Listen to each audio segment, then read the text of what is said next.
So it's a brisk 20-degree day out here in Minnesota.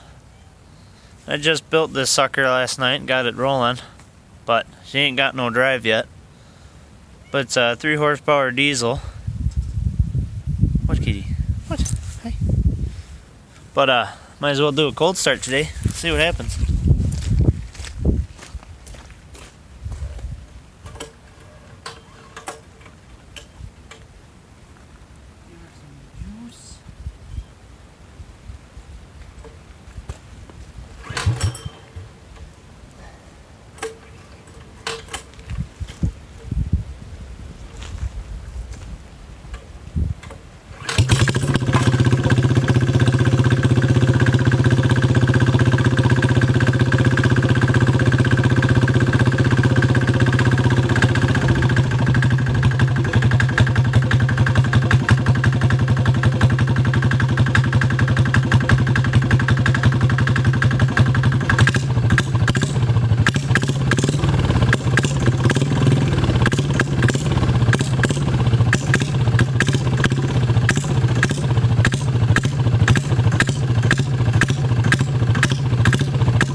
Well, that wasn't very eventful, but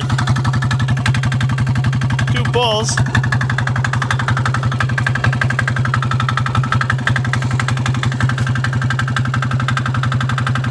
Not a bad little machine.